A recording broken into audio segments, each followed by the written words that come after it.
지난주 한 기독교 언론지에 사랑의 병원 원장이자 이롬 회사의 회장인 황성수 회장의 글이 실렸습니다. 이 황성수 회장님은 평생 자연과학도로서 또 의학도로서 살았고요. 의대 교수로서 생명과학자로서 지금껏 선교 활동을 하면서 살고 계십니다. 제가 사진 한 장 보여드릴게요. 저 뒤에 흰머리 되신 분, 저분이 이제 황 원장님이신데요. 네. 그런데 이 황 회장님은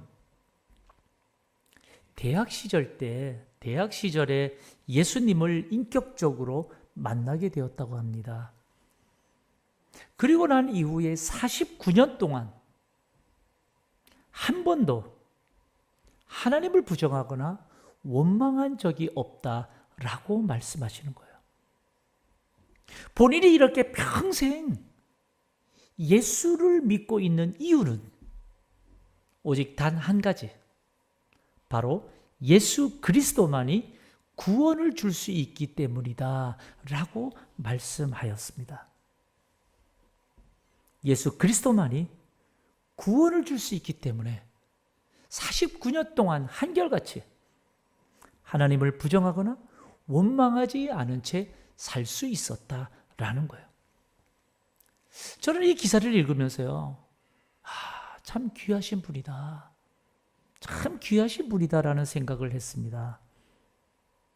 그러면서도 뭔지 모르게 제 마음 깊은 곳에서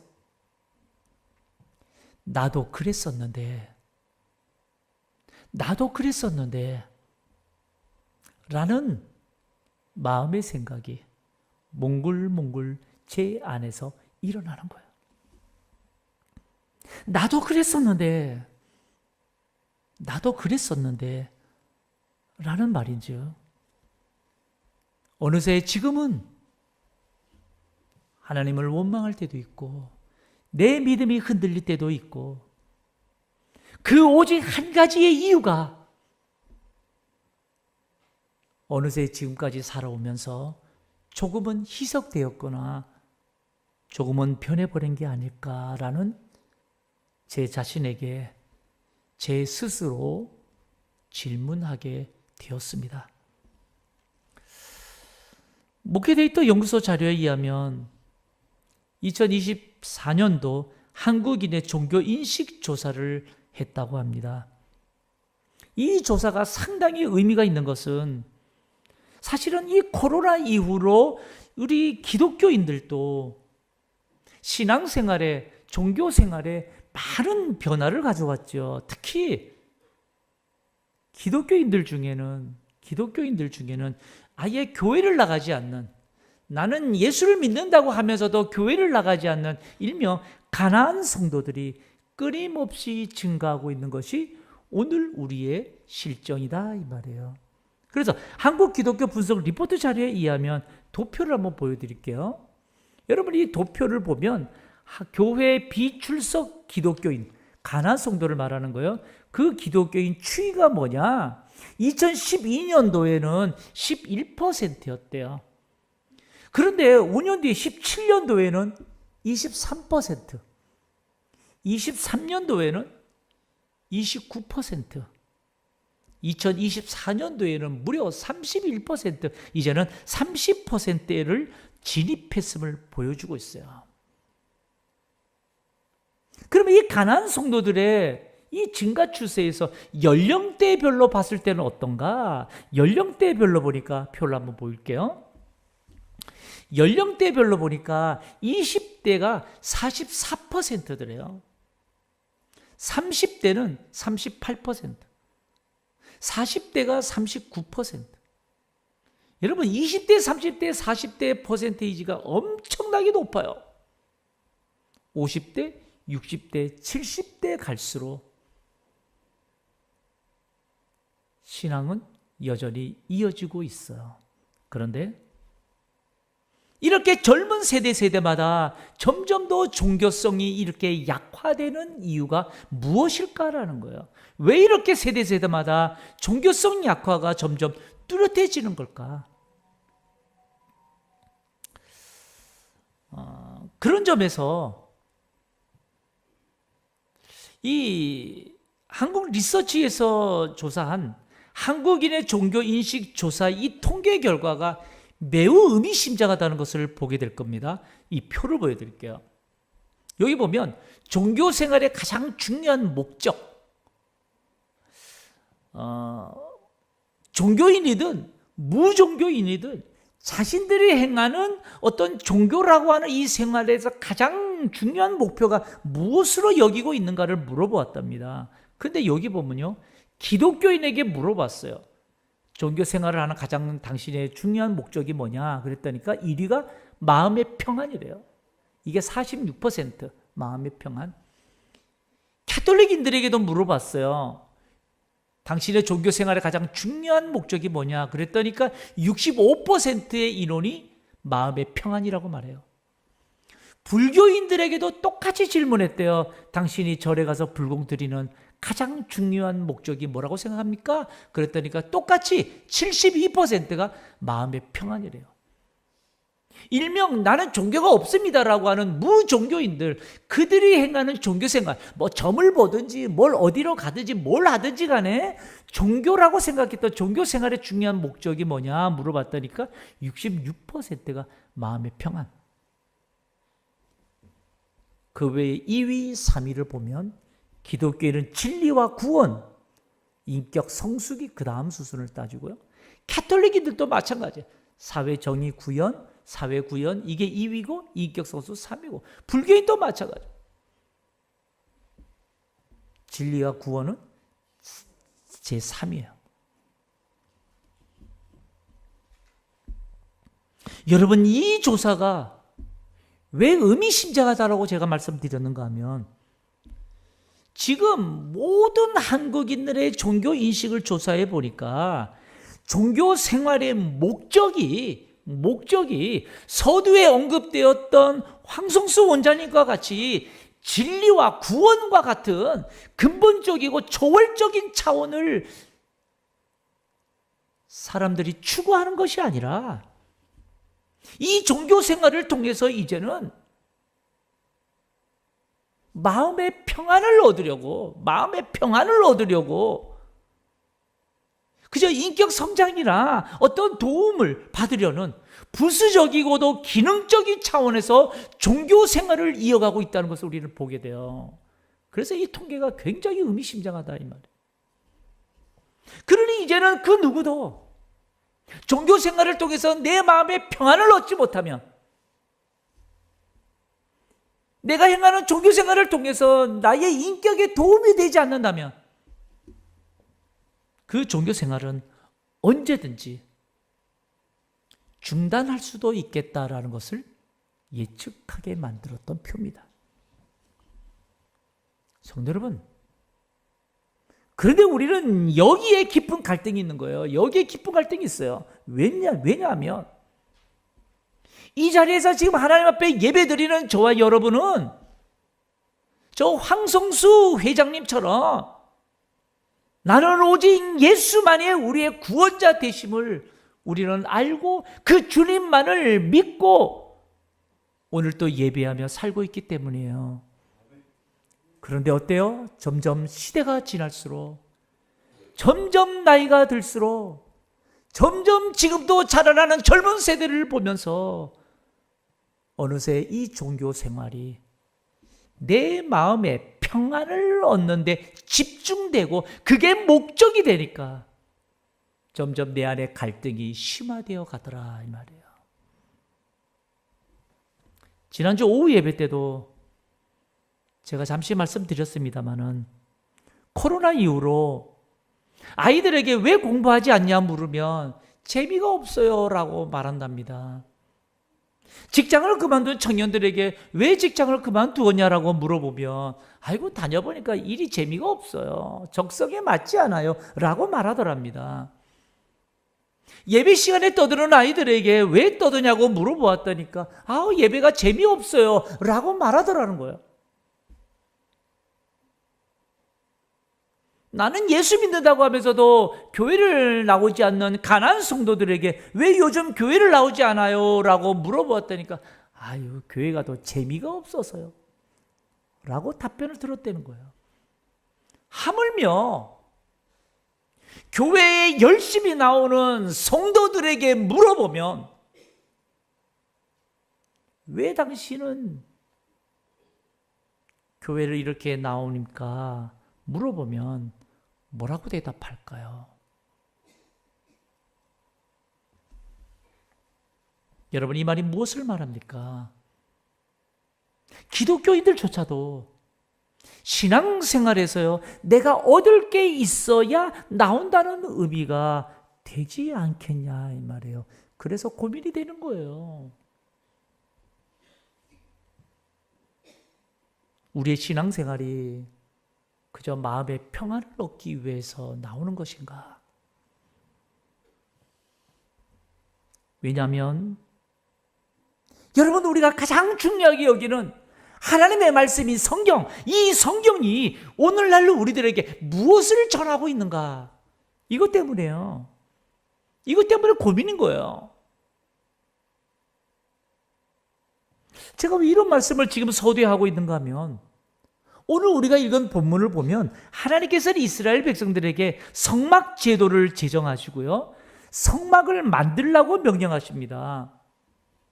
왜 성막을 만들게 하셨을까? 그 이유가 뭔가 하면 바로 이 성막에서 하나님과 인간의 그 죄로 갈라진 이 사이를 하나님이 이 성막에서 화해를 원하셨던 거예요. 화목되게 하여지고 인간이 어떻게 하면 하나님 앞에서 죄의 용서함을 받을 것인가를 보여주시기 위함이어서 성막은. 그래서 이 성막이 하나님과 우리와의 화목되게 하는데 굉장히 중요한 요지로 차지합니다.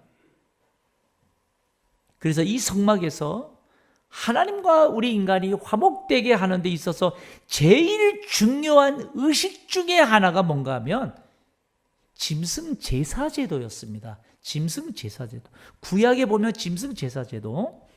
그 짐승 제사 제도는 희생 제물이 인간의 죄와 허물을 대신하여 죽여서 불태워지는 거예요. 그래서 하나님께서 그 희생 제물의 향기를 흠양하시고 당신을 향했던 심판의 칼을 거두시겠다는 것이었습니다. 그러기에 짐승 제사 제도의 가장 기본적 의식의 시작이 뭔가 하면 그 희생 제물을, 나의 죄로 내가 죽어야 되는데 나 대신 죽을 그 희생 제물을 어디서 불로 태워 드릴 것인가, 이게 중요하게 남는 거예요. 그 희생 제물을 불로 태워 드리는 그곳이 바로 번제단입니다. 번제단. 그 번제단을 어떻게 만들 것인지를 오늘 말씀하시는 거예요. 1절을 보셔요. 1절에 보면 너는 조각목으로 길이가 5규빗, 너비가 5규빗의 제단을 만들며 네모 반듯하게 하며 높이는 3규빗으로 하고 라고 말해요. 여기서 조각목이라고 하는 것은 당시 이 팔레스타인 지역에 아주 흔하게 있는 아카시아 나무의 일종을 말해요. 그러니까 조각목이라고 하는 이 나무를 가지고 길이가 5규빗, 가로 세로가 5규빗, 높이가 3규빗, 그러니까 가로 세로가 2.3m 정도 돼요. 그리고 이 높이가 한 1.4m 정도 되는 정사각형의 단을 만들라는 거예요. 제단을. 제가 사진을 보여드릴게요. 이런 거예요. 가로 세로 높이 정사각형의 단을 만들어요. 그리고 2절을 보셔요. 2절에 보니까 그 네모퉁이 위에 뿔을 만들되 그 뿔이 그것에 이어지게 하고 그 제단은 노추로 싸고 조각목으로 만든 제단에다가 놋으로 다 입히라는 거예요. 놋. 지금 이 번제단은 희생 제물을 불로 태워서 제물로 드리는 단이에요. 그렇기 때문에 이 단은 조각목, 그러니까 아카시아 나무로 만든 것이기 때문에 열에 매우 약해요. 그러니까 열로 인한 제단의 손상을 막기 위해서 불에 아주 강한 놋을 입히라는 거예요. 놋. 그래서 이 번제단에 부속된 모든 기구들은 다 놋으로 입혀서 만들어졌습니다. 사진 다시 보죠. 한번 보여주셔요. 이게 전부 놋으로 입혀졌어요. 그런데 성도 여러분, 여기에 누군가 의문을 제기할 수 있다 이 말이에요. 그 의문이 뭔가 하면 이렇게 번제단을 만들어서 짐승을 죽여서 그것을 희생제물로 태워드린다고 해서 아니 우리 인간의 죄가 어떻게 용서되냐, 이게 무슨 의미가 있냐라고 묻는다면 뭐라고 대답할까요?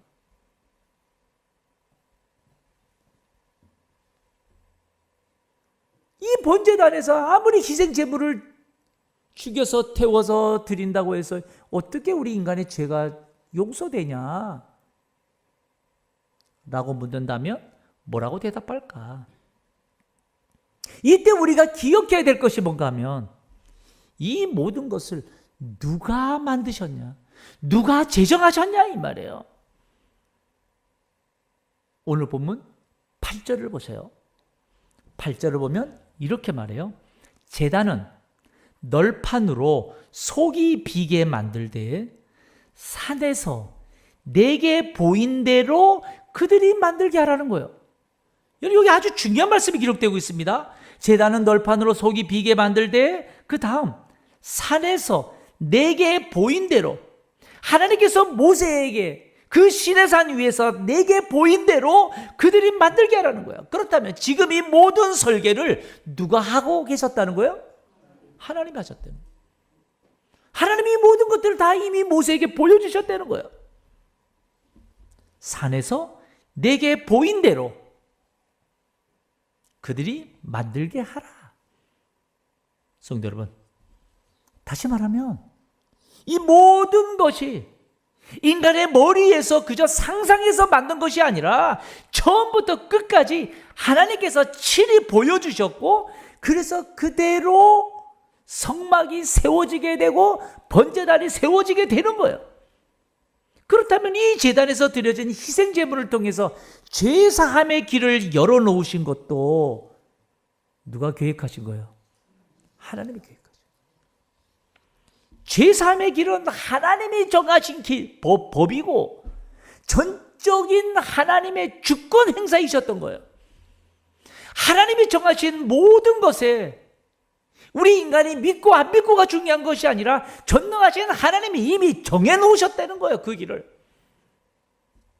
그러니 우리 신앙생활은 여러분, 내가 기준이 되어서 하나님을 판단하는 것이 아니라 하나님이 기준이 되어서 내가 그 하나님의 구속사역에 순종하는 게 신앙생활이다 이 말이에요. 우리가 하나님 앞에 나와서 예배해야 하는 것도요, 성막에서 하나님께서 우리 인간과 화해하고자 제정하신 법이고 우리는 그분의 법에 순종해서 그 성막에서 주님의 은혜에 화답하며 나와 경배하는 거예요. 그러니 우리가 기억해야 될 것은 하나님께서 성막을 설계하셨고 번제단을 준비케 하시고 그것을 통해서 우리의 죄를 용서해 주시기로 하나님이 모든 것을 정해 놓으셨다 이 말이에요. 그 모든 것을 하나님이 이미 산에서 내게 보여주었노라고 오늘 성경이 우리들에게 증거하고 있습니다. 여러분, 하나님께서 모든 것을 다 보여주셨다라고 증거하는 이 말씀, 이 말씀을 입증해 주는 결정적인 한 가지 증거가 있어요. 그게 뭔가 하면 창세기 1장 1절입니다. 창세기 1장 1절에 보니까 태초에 하나님이 천지를 뭐 하셨다고요? 창조하셨다. 하나님이 천지를 창조하셨다는 것은 우리 하나님이 창조주시라는 거예요. 창조주. 이 천지 만물뿐만 아니라 우리 인간까지도 하나님이 만드셨다. 그렇다면 이 천지에 선과 악의 기준도요, 인간이 정한 기준이 아니라 하나님이 정해놓으셨던 선과 악의 기준이 그 기준이 돼야 되는 거예요. 구원의 길을 열어 놓아주신 것도 하나님이 정하신 법이고, 우리는 그 길로 걸어가야 구원의 길로 걸어갈 수 있다. 그걸 보여주고 계셨다 이 말이에요. 그래 성도 여러분, 오늘 우리가 말씀을 통해서 우리 마음에 담아두어야 할 게 뭘까? 우리 마음에 담아두어야 할 게 뭘까? 바로 8절이에요. 8절에 보면 뭐라고 나와요? 내게 보인 대로 그들이 만들게 하라. 하나님이 다 보여주신 대로 성도들이 그대로 따르게 하라. 하나님이 우리에게 모든 것 다 보여주셨다는 거예요. 다 보여주셨다는 거예요. 성도 여러분, 하나님이 모든 것을 다 보여주셨대요. 여러분, 오늘날 우리들에게 하나님이 모든 것 다 보여주셨다고 하면 여러분 우리가 뭘로 대답할까요? 하나님이 하나님의 것을 뭘 우리에게 다 보여주셨어요? 여러분, 우리 하나님은 이 모든 것 바로 하나님 말씀인 성경을 통해서 보여주셨다 이 말이에요. 성경을 통해서. 여러분, 우리의 믿음은 하나님의 말씀으로부터 시작했어요. 예수 그리스도를 이 말씀을 통해서 우리에게 보여주신 거고, 구원의 길도 하나님께서 이 말씀을 통해서 우리에게 보여주신 거예요. 우리는 그러니까 이 말씀을 믿고 따르며 예배하며 살아가야 되는 겁니다. 성도 여러분, 우리가 변함없이 하나님의 말씀을 믿고 따르며 예배하며 살아가려면 하나님이 왜 이 번제단을 만드셨을까? 그에 따른 진정한 이유를 알아야 합니다. 왜 번제단을 만드셨을까? 그 이유는 여러분, 죄로 영원히 죽을 나를, 영원히 죽을 나, 그런데 나를 대신해서 희생 제물의 그 죽음의 대가로 나를 용서해 주시겠다는 거예요. 그곳이 어디예요? 번제단이에요.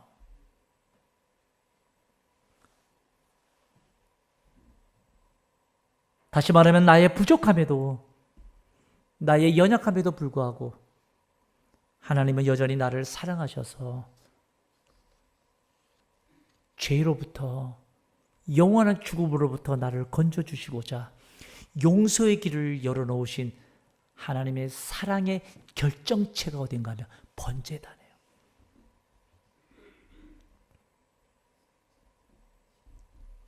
여러분, 우리 하나님께서 독생자를 이 땅에 보내주시고 우리의 죄를 대신해서 영원한 희생제물을 삼아주신 그 예수 그리스도를 통해서 우리의 사랑을 드러낸 결정체는 예수께서 지신 못 박히신 십자가예요. 그 십자가는 하나님이 나를 사랑하신 하나님 사랑의 결정체입니다. 그러니 우리가 신앙생활을 하는 데 있어서 재미있어야 된다고 하는데 그 재미가 무엇이 되어야 될까요? 우리 신앙생활의 목표가 흥미가 아니에요. 우리 신앙생활의 목적이 그저 내 마음의 만족이 아니에요. 우리 생활의 진정한 기쁨은 하나님과 나와의 진정한 샬롬이에요. 하나님 앞에 나와서 예배드리면서 잡다한 세상 것 생각하는 것이 아니라 이 예배를 통해서 창조주 하나님, 구세주 예수 그리스도를 내 마음으로 생각하는 거예요. 이 예배를 통해서. 이 강단에서 들려지는 하나님의 말씀을 들으면서 늘 삶에서 의심하고 불순종으로 살던 나의 부족함의 죄악들을 깨닫고 회개하는 거예요. 그런 가운데 날 사랑하시는 하나님을 깨닫고 내가 섬김을 통해서, 헌신을 통해서 나를 주의 자녀 삼아주신 그 하나님의 은혜를 알고서 기뻐하는 것. 이것이 이 시대의 진정한 그리스도인이 드리는 진정한 예배, 기쁨의 예배자의 모습, 하나님과의 샬롬의 삶이 아닐까 감히 말씀해 드립니다. 그러니 여러분, 오늘도 우리가 해가는 신앙생활은 나의 죄를 용서해 주신 하나님의 사랑 앞에 이 예배를 통해서 하나님을 한 번 더 묵상하고 말씀을 통해서 한 번 더 내 죄를 고백하고 하나님이 날 자녀 삼아 주신 은혜에 감사하며 경배하며 엎드리는 그런 예배자의 삶, 그 삶을 주님이 기뻐한다는 사실을 믿으시기 축복합니다. 우리 인생에 그렇게 기뻐하는 사람에게 하나님이 걸음걸음을 인도해 준다는 사실을 믿고 더 주님 붙들고 더 주님 앞에 예배하며 진리인 이 성경을 더 붙잡고 살아가는 저와 여러분 되시길 주님의 이름으로 축복합니다.